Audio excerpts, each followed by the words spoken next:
Hello and welcome to LeeGolazo. This season finally comes to an end with Liverpool lifting this year's trophy as champions of Premier League for this year. And I would say congratulations to Liverpool. They deserve to win it. They've been consistent even when they didn't win the games and Arsenal couldn't even win their games.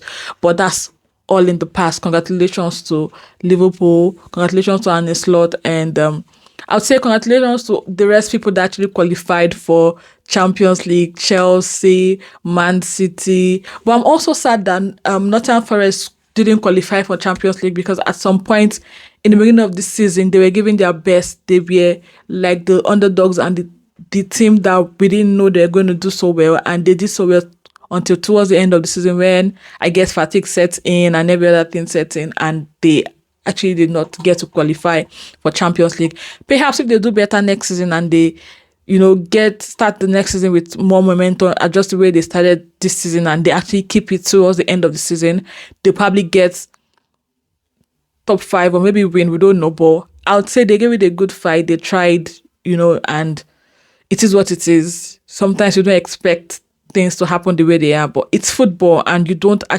need to. And in football, if you have to, win, you just have to try to win all your games and don't expect the next person to lose so that you can be where you are. But that aside, I'm just going to go straight to Man United. Officially, we ended this season at 15th on the table, and it's a shame because we did not expect it to be this way after we signed Amorim.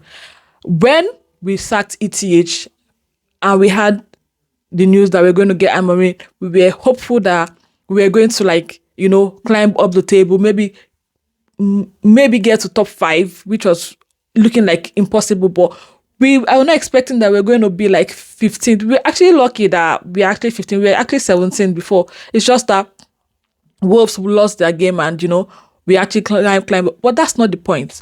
Everybody needs to be blaming Man United. But I just want to talk about what I think overall.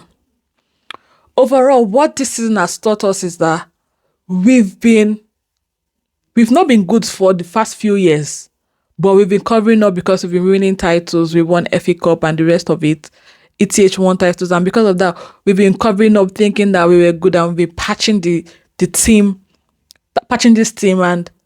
But this particular season showed us that no, we've been trash and we've just been patching the team, and that's why we had the way of. That's why we are where we are this season.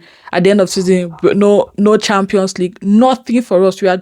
We just managed to escape relegation, and I wouldn't have imagined that Man United would get to that point that would be struggling to even climb up to the first 10 of the table. So it's past, season is over. Players are up for sale. Garnacho is having problem with Amorim, so Garnacho is most likely going to leave this summer. Onana, I don't know, but I think he's most likely going to leave, maybe to Saudi or wherever he wants to go. We're tired of his kind of awful goalkeeping. He always has a mistake in him. It's been confirmed that Jonny Evans, Victor Lindelöf, and Christian Eriksen will be leaving Man United, and that's 3 down officially. We don't know where they're going to. We don't know what's going to happen, but it's been confirmed that they're leaving. Going forward, I think Amorim should just, slow down on his talking. He's been talking so much in the media and everything.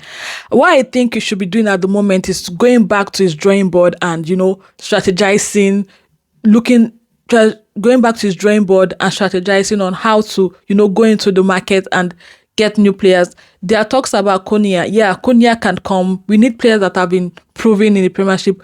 Konya has been proven in the Premiership. Okay, we need a goalkeeper that has been proven. There are talks about Man United signing Martinez from Aston Villa, which I think it's a good thing if we sign him, considering the fact that he's improving and he's been a good goalkeeper, because we don't want someone we don't know, we've not proven or is not proven.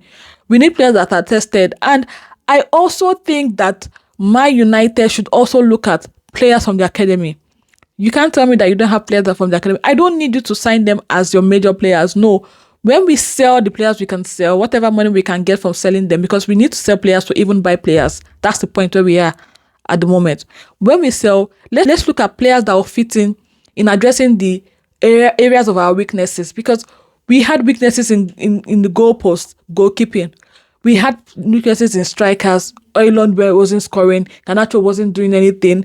So, Cunha, fine, if you have to get Cunha. There were talks about Osimhen. I don't know how that's going to go, considering the fact that we don't even have enough money right now.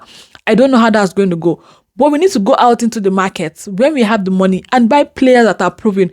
We don't want to do try and error. We just need to get Man United moving. When you come as a coach, you should develop a player more. But what I've noticed is that since Amorim came, players that were good, that were doing good, they actually went from good to bad, then from bad to worse. Take for instance Kobe Mino. Kobe Mino used to be very good, but since Amorim came, it's just been going backward. And I also think that Amorim doesn't like him, and that's why it's not been playing him. I've said it before in my previous video, but which Kobe Mino might likely also go this season, because even before this thing happened, there were talks about him exploring other options because his wage was low and he wanted to earn more money.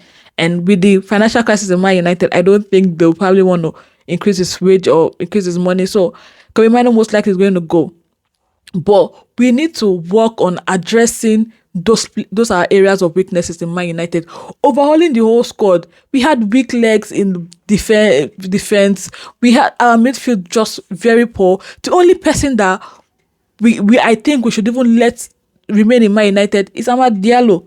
Ahmad and maybe Bruno Fernandes. But if he needs to go, he should just go. But if you look at players from the academy, there are players in the academy that can do well. You can't tell me that you don't have players. We have Chidobe. I don't even know. We've not explored the option of even trying him.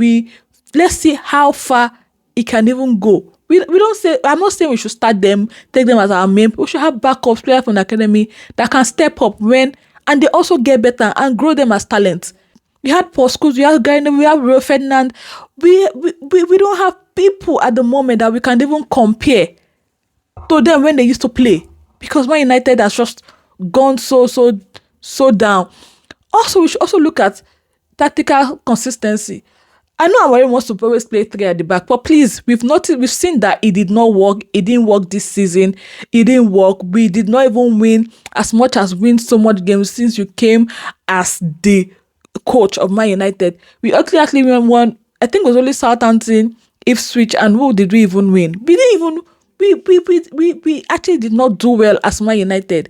And also, Amorim, you need to work on building the mental resilience of the players. And that's one thing that actually cost us this season, because the players lacked the capacity to work, to actually play well under pressure. No, we did not. We did not. So that's another core thing we need to work on. Building a team that's capable of handling pressure, handling tough games, handling when we need them to show up. We need players or team that would handle those things and show up. We shouldn't just be like we are learning how to play, or we just came out from championship. Even people that came back from championship wouldn't play the way we've played this year with all the money we spent in Man United. The season is over. Nothing to look back to. No fun, no memories. We were hoping that Europa would have made us happy and given us a chance to go to Champions League, which actually failed woefully. But we have to go back to the drawing board and get ready for next season. So when we start next season, for the first 5, 6, 8 games, we should see improvement in the squad. We should see improvement in tactics. We should see improvement in what Amorim has done to the team. If not, then we'll start talking, because we've gotten to the point where we never imagined we will be. And now we need to stop up. We need to come out from the river, because we've been drowning. And this particular season, we hit rock bottom. And this particular season, we got to the lowest of lowest. And I don't think we should go lower than this. Anything lower than this means we're going on relegation, which I wouldn't even imagine would want to see in Man United. We ended the season 15th on the table. So disappointing. But it's past now. The season is over. We just need to put that behind us and look forward to the future and see what's going to happen in the summer, who we're going to sign, who we're going to let go. Let me know what you think. Who you think Man United should sign this summer? Who you think we should keep in this present squad? And who you think we should let go?